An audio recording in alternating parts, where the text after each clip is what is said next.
tackling what was going on, and our intuition was spot on.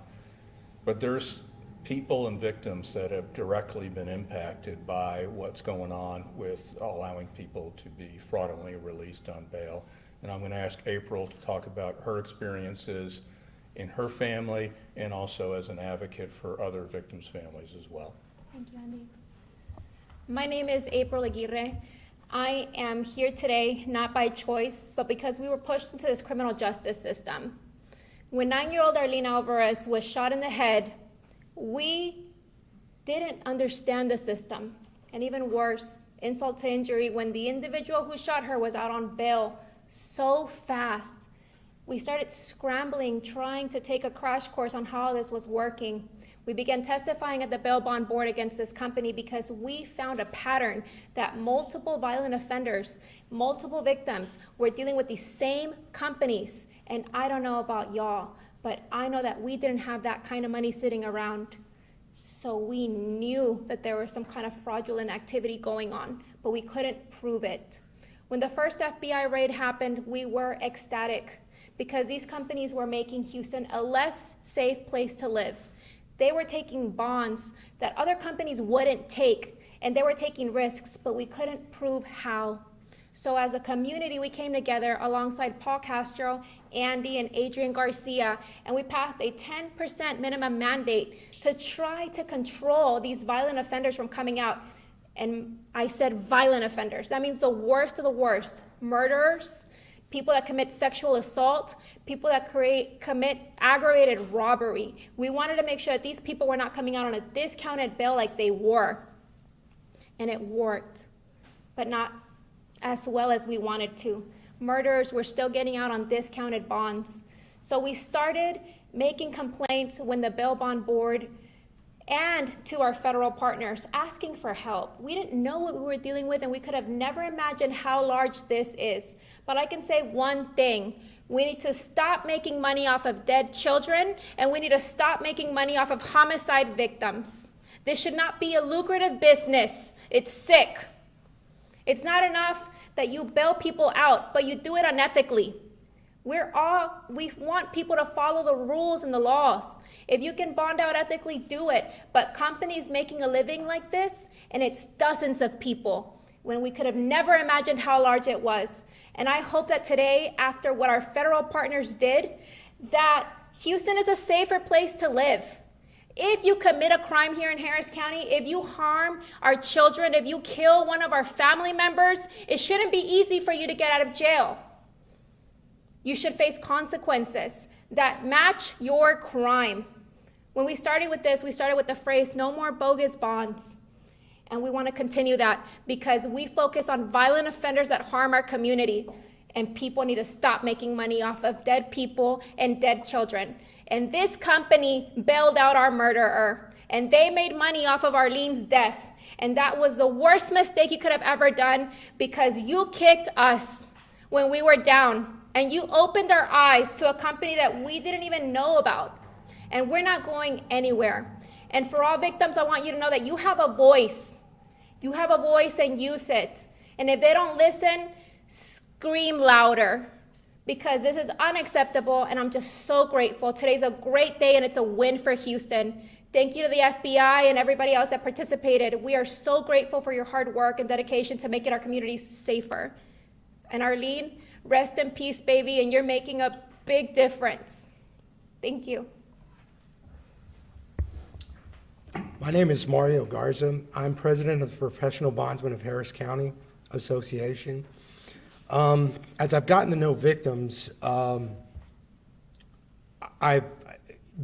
criminal justice system used to be about a partnership between bondsmen and the judges that you all elect. Judges used to take that discretion seriously. What we have is what's morphed out of a soft-on-crime criminal justice system that's allowed a company like this to do what they've done. Everything is unchecked. It's unprecedented for what the allegations are. Every industry has bad apples. That is less than 1%, but that does not take away from the damage that is done once we get into the details of these allegations and the violent criminals that were released back into the public on basically no paperwork, because that paperwork was fraudulent. So that partnership that used to exist where a judge knew to hold somebody in jail when they were violent are now being released out on these reduced payments, whatever it is. I am myself a bondsman, and what I've learned about these allegations is I can't believe it, but I do. I'm not saying that I don't. What I'm saying is that as I get to look, when you have to look victims in the eyes, you have to ask yourself what you're going to be about. So before I'm a bondsman, I'm a person. I live here in Harris County. I was born here in Houston, Texas. This place matters to me. And if you go back 8 years ago, we were not this unsafe. We had safety because we had a partnership with everybody. Bondsmen did what they were supposed to do. When somebody didn't go to court, we looked for them. We have people in my industry that I had to call out, and I take no joy in doing that when I did that. But I did it because it's a matter of right and wrong. And there are victims. You're absolutely right. There, Arlene, there's several names that we could list here. And yet, this went unchecked. It took the federal FBI to come in here and fix what Harris County should have did itself. So that, if that tells you anything, that tells you that we got leaders here that allowed it to fester and grow. And it did. I mean, it's like anything in life. It goes unchecked. What's it going to do? It's going to get worse. And that's what it did by nature. Criminals are no different than anybody else. They have a natural habit for what they do. And when it's unchecked, whether it's misdemeanors or felonies, they all repeat offend. So I'm here out of obligation for as being a human being. I haven't had to lose anybody, but I certainly don't want to wait till that kind of criminal justice reform lands on my doorstep or your doorstep. I don't want to wait that long, which is why we have to partner with people like victims and victims services to be here. I'm not ashamed of what I do because I did it correctly. I was holding people accountable who were out of my bonds, but it's out of our hands. It's left up to the people that you elect who are just looking the other way, that the FBI had to come in and do what they did. So thank you for hearing me out. You know, one thing that today's raid, and first, you know, on behalf of Crime Stoppers, thank our law enforcement partners, whether it be Houston Police Department, the Sheriff's Department, the U.S. Marshals, FBI, the Department of Justice, U.S. Attorney's Office. I mean, God bless them for recognizing that this was a problem and an issue. And we knew this 2 years ago. 2 years ago, the three of us, along with Paul Castro and several other members of Parents and Murdered Children, appeared before Commissioner's Court. And we also appeared with Senator Whitmire, at that time, who was the Dean of the Criminal Justice, who's now the mayor. So Senator Whitmire, now Mayor Whitmire, also championed and helped us get the 10% because we were stunned. And I remember talking to Paul Castro, basically stating he couldn't believe that the person that murdered his son got out on basically, you know, a 2% bond. And that kind of opened the door for everything. Is this happening in his case? How many others was it happening? And that kind of led us to where we are today. The question that we have, of course, is who benefited from being released on fraudulent bonds? Who are the offenders? What are their backgrounds? What are their criminal histories? How far back does this go? How many of them have reoffended after being released on bond that they quite frankly shouldn't have been released to begin with the exception of partnering with organizations and a few bail bonds companies to get them out the door? How many people perhaps became victimized by offenders who under normal business circumstances wouldn't be out to victimize people? These are questions that we have, and I think people of Harris County should also have as well. And that's something I hope that we will eventually get answers out of, because I would love to know what the offenders who have been released, where they are any of them fugitives? Any of them committed violent crimes? These are the questions that we have to ask. and we really need answers. So as April said, today's a good day, yet at the same time, it opens up the proverbial Pandora's box. And from a public safety perspective, I can't fathom how this could have gone on for so long. And thankfully, somebody has finally put an end for this. And the other question, of course, is this solely for Harris County? These companies, I'm assuming, and I don't like to speculate, but I can't imagine that they solely practice in Harris County. I would certainly make the assumption, again, it's assumption, but I'm sure this has happened in other counties as well. Probably happened throughout the state. So yes, this is Harris County, but I'm thinking this is actually more of a statewide issue right now. So like I said, I'm glad that we were finally able to do something about it. It's been a long 2-year battle, so thank you to April, Mario, Paul, and Senator Whitmire, now Mayor Whitmire, and the box has now been opened, and we're going to be chasing the ghosts, and the ghosts are going to be found, and we're going to determine whether the ghosts have harmed other individuals as well. Because if I'm a victim and I find out that somebody was released on fraudulent bail bond and I lost a family member, or I was robbed, or I was kidnapped, or I was sexually assaulted by someone that shouldn't have been released, yeah, there's going to be hell to pay. So at this time, we'll open it up for any questions or. I know you said there's going to be hell to pay. Who do you think should pay for this? I can answer that question. So when, as a business, you choose to act in a fraudulent manner, you are taking on a civil liability. I urge victims, if you were a victim of a loved one that was hurt, killed, victimized by an individual that was out by one of these companies, you may have a case, and you should probably get a lawyer, because the only way that these people learn their lesson is when you hit them in their pocketbooks. Sue them. Start a legal process against these companies. They acted in a fraudulent manner, and they caused you harm. Go after them.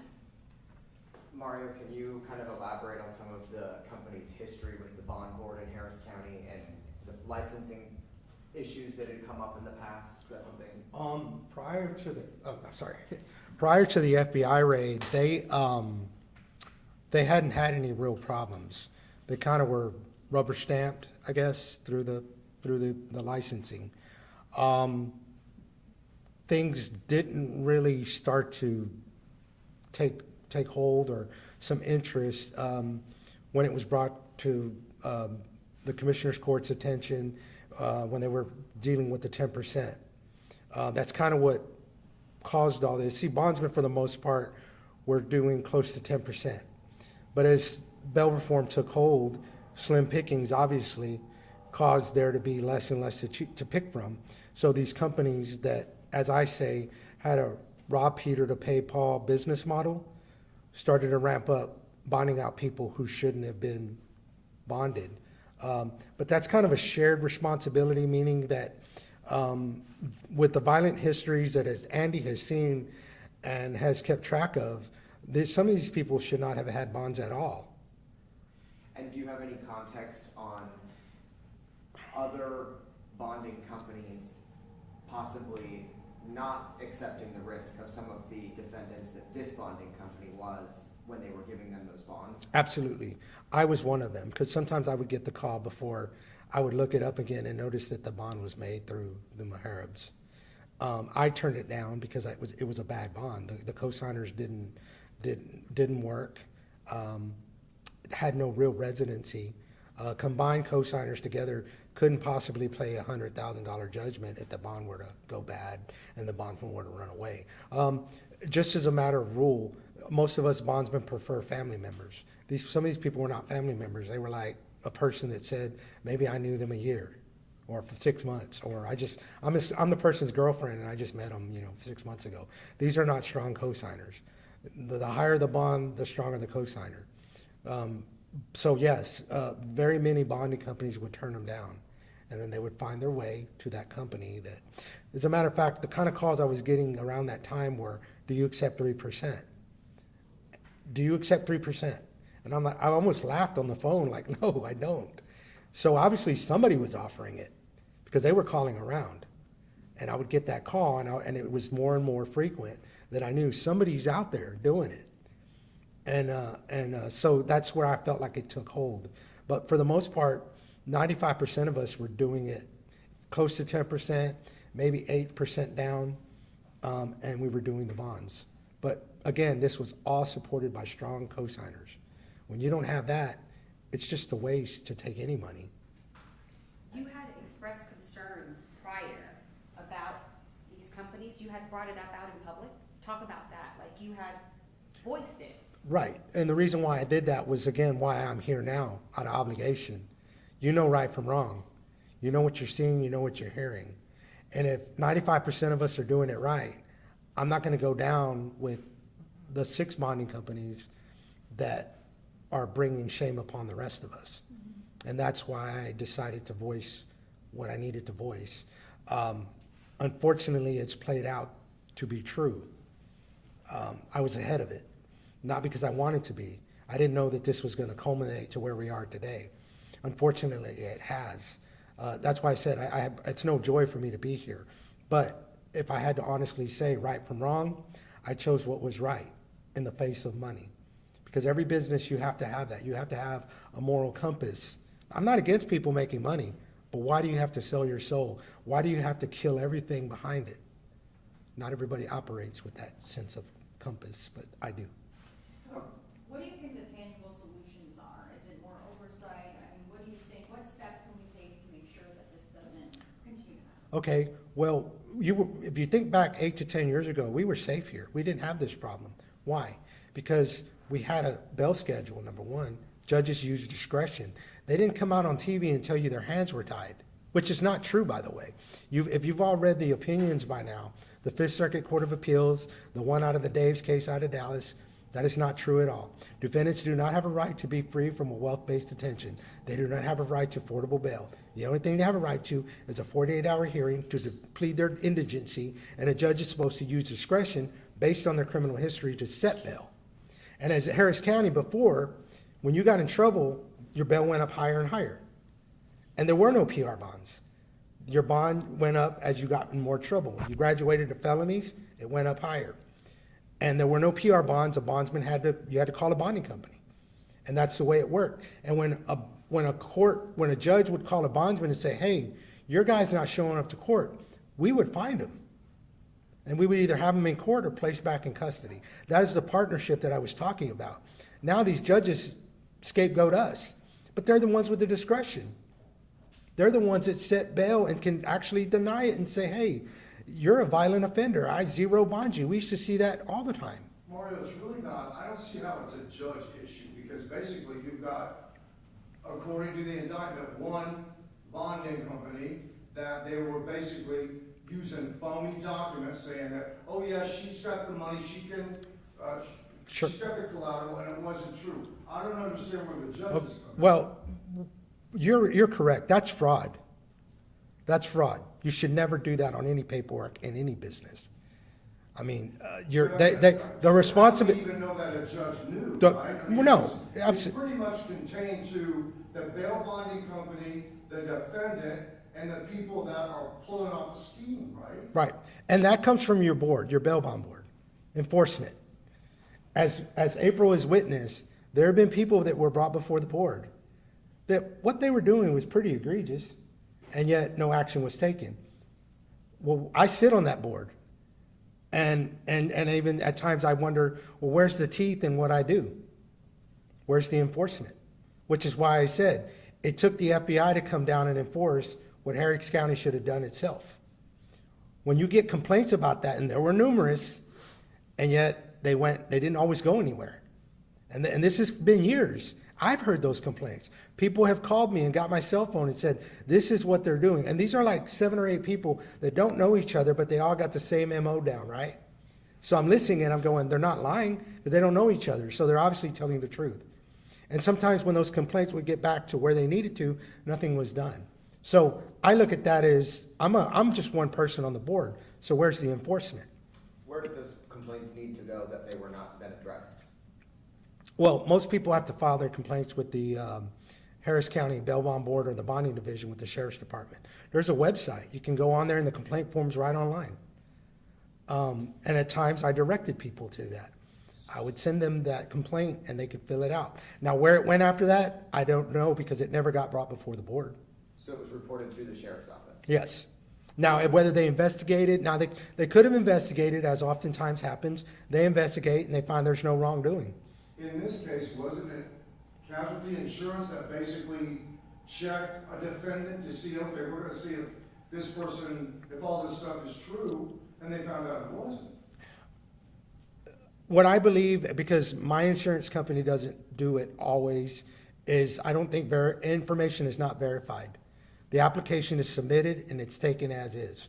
If I tell you that I got 3 co-signers and one works at, Hobby Lobby for 10 years, another guy works at a bank for 12 years, and I show you their driver's licenses and their check stubs, then that goes on to support what I want to do with that bond. It's on an honor system, basically. But because most of us do tell the truth, we don't want a bad bond. It's in our interest not to have a bad bond. So the insurance company is my partner. I want to do a good bond because I don't want to have to answer to them when it goes bad and they're going, what's going on? Now, I don't write for financial casualty, so I don't know their internal criteria. But I know that you have to, most of them have an approval process over a certain amount. If I have a bond that's too big and I want to write it, I have to call them and say, look, this is what I want to write, but I have these co-signers. Can you check them out as far as here's who I have, here's what I'm doing. You give me the go ahead or you don't. Most of the time they will because I know what they expect. Other times they'll say, no, we want collateral on this one. And they're generally certain types of cases. For instance, sex cases. They tend to believe that, they feel that those kind of people will abscond a lot easier and sooner. So they want some type of security to back it. To answer your question, Randy, I'm sorry if it seems that I'm blaming judges. No, if what's being alleged is true, then they deserve every bit of that punishment Right, that comes. because there's not a process, with what was going on, the judge isn't even involved, Sure. right? But what I will say is that what it does concern me about what this particular bonding company is alleged to have done is the violent offenders that were unleashed on us out of their specific company. That's disturbing, that concerns me, and what those defendants contributed to the crime problem that we already have in Harris County. So yes, if they were doing that and people lost their lives, which I'm sure someone did, I'm willing to bet money on that, then they deserve everything they're gonna get. So there are 11 Harris County defendants who have been identified as the people who benefited from these fraudulent bonds. Based on your knowledge and context of the company, do you believe there are more than 11? As long as it's been going on, absolutely. Absolutely. I don't know that, if you get a hold of the discovery in the federal matter, they obviously hauled files out of there. And it wasn't 11, because there were boxes. So what would that tell you? There's got to be more. I don't say that to be arrogant. I say that as a matter of how many years it was going on. Surely you're going to have more than 11, but that's probably what they used to build their case. Do you know how long they operated in Harris County? I want to say about 8 years, possibly, when they first got their license. Did she pronounce it A-Able or Able? The company? Able, A-Able. yes. And And there's, that's the only bonding company that's part of this indictment right now, correct? that's, That's the only bonding company, you all were mentioning other companies, the only company listed in the indictment is. as far as I know, yes, Correct. yes. But they're a family, there's a brother, a sister, and then obviously, Sheba's the sister, and then a brother. So there's 3 of them, and they all have the same last name, and they operated different bonding companies, And 3 of them. but she was the only one indicted. Correct. She was the one that her office was raided. Right. So the brothers have 2 different companies? They did. They're all out of business now. The bail bond board did take action. As a matter of fact, the sureties are who pulled out on them. As the heat grew behind Sheba's raid, the surety companies came to the boards and started withdrawing their licenses and revoking them, or actually voluntarily surrendering the license. Is what When did AABLE disband? Shortly after the raid, so possibly 3 months after, before the end of the year, I believe. So it was in 22. She was out of business in November, maybe October, November, something like that. If they were issuing these bad bonds, how were they making their money? Well, again, my speculation to that is the robbing Peter to pay Paul scenario. We're taking it in all day long, and we're paying out what we have. The judgments themselves, when the bonds go bad, the judgments are not instant. They're months. So in that time, you have months to bring in more money, and then obviously when you pay the judgments, it's time to pay.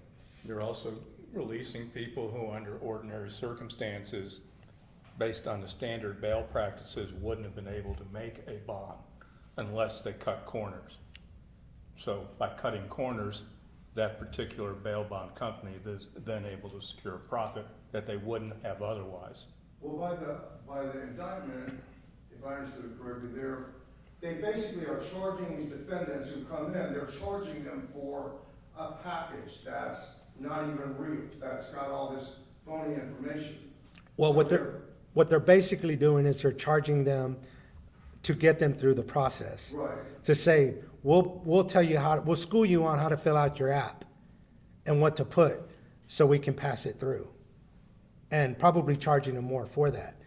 Like, you know what, you wouldn't get a bond anywhere with this information. So we're gonna help you, but we're also gonna charge you for that. Yeah. So there's a profit to be made, especially when Andy keeps track of all the forfeitures that some of these people, which if you go digging in those cases, you're gonna see people who have absconded numerous times, and they're gonna charge you for that as well. We're gonna have to charge you because you also missed court, but we'll get you through it. I'm going to close with one comment. I think the days of the honor code amongst the bail bond industry, I think that day is pretty much over and done with. And the only question is, how do we make sure that the bonds that offenders are getting out are legitimate? So I think that's going to be forthcoming down the road. So I'd like to thank everybody for being here. Thank you for coming at short notice. Thank you. Do you think that has to be at a state level or at a county level? Can I say something about that? Just so y'all know, with the 10% rule, because we're not being on the honor system anymore, we have to fill out an affidavit every time we turn in a bond, saying that and that's sworn, obviously, saying that we accepted 10%. So we are doing that on every bond of those 17 cases that are designated at 10%. There was a bill filed last legislative session, House Bill 227, by State Representative Ann Johnson, that would have taken the 10% rule that we have by policy in Harris County and made it statewide. For whatever reason, it didn't get any traction, but something tells me as of today, it will more than likely get refiled again, and perhaps this situation can be a catalyst for change. Would you like something in Spanish? Yes. Yo me llamo Abril Aguirre. Yo estoy aquí porque Arlene Álvarez recibió un balazo en su cabeza cuando ella solamente tenía 9 años. Y eso completamente destruyó a Wendy, a Armando y a toda la familia. Entonces nosotros, en ese shock de lo que había pasado, empezamos a darnos cuenta que había muchos problemas en nuestro sistema criminal. Y luego, más horroroso fue que la persona que le dio ese balazo salió de la cárcel en un día y no nos entendíamos cómo podía ser posible. Con esa información nosotros empezamos a investigar lo que estaba pasando porque no teníamos el conocimiento. Nos dimos cuenta que esta compañía, que ahora, gracias a Dios, el FBI la está investigando y hoy hubo cargos, ellos, como nosotros sospechábamos, estaban haciendo cosas que eran ilegales y estaban ganando ganancia y dinero de la gente asesinada, especialmente con nuestra familia de niños, y eso es imperdonable. Yo no sé cómo pueden dormir en la noche, pero nuestros políticos aquí no hicieron nada. Tuvo que venir el FBI y todos los federales tuvieron que entrar para dar justicia a esta gente que hace mucho debería haber sido cerrado este negocio. Pero le damos muchas gracias al FBI y quiero decirle a las víctimas que por favor no se cierren. Si ustedes sienten injusticias, díganlo, háblenlo, porque en nuestros hogares nada cambia. Tenemos que salir y tenemos que decir lo que no está bien. Y lo que hizo esa compañía fue horrible. No sé cómo pueden hacer ganancia de la gente asesinada, de la gente herida, de la gente que han sido víctimas, pero lo hicieron y de maneras ilegales. Pero muchas gracias a todos por haber llegado a este día que se ha tardado mucho para llegar. Hace 2 años es cuando empezamos a pelear contra esta familia que parece como una mafia, pero sin miedo los peleamos. Y doy muchas gracias a Dios por todos que nos ayudaron. Paul Castro, Andy Kahn de Crime Stoppers, Mario, que siempre ha podido recoger una llamada de nosotros, el senador John Whitmire, que ahora es nuestro alcalde. Él en ese momento nos brindó su ayuda y estamos muy agradecidos con todos. Gracias. ¿Cuál es el cambio que hace falta? Si nos puedes al menos resumir lo que Mario dijo en inglés. Lo que se hace falta, sinceramente, es que estas cosas, yo sé que ellos tienen derecho a una fianza, pero que lo hagan legalmente, que no traten de hacer más dinero de lo que deben de hacer. Es lo que está incorrecto en esta situación, y esta compañía literalmente por años ha estado haciendo las cosas de la manera equivocada. Nosotros hemos ido a la corte y en medios públicos lo hemos dicho en frente de las personas que están ahí en cargo de estas licencias, lo que están haciendo, y no hicieron nada. Le seguían renovando sus licencias. Pero nosotros entonces tuvimos que empezar a poner reclamos con otra gente que a lo mejor posiblemente nos pudiera hacer caso, ¿verdad? Y yo doy gracias a Dios que sí le hicieron caso a gente normal como nosotros, porque nosotros no somos estudiados en esto y no tenemos mucho conocimiento, pero igual tomamos nuestro coraje y nuestro dolor y vamos a seguir adelante porque estamos beneficiando a muchas personas, y ojalá que nuestros cambios, lo que nosotros hemos hecho, prevenga más víctimas. Es lo que queremos, y en honor de la niña Arlene Álvarez siempre vamos a seguir peleando, porque fue una niña que no mereció ser asesinada y es una alma completamente inocente, y siempre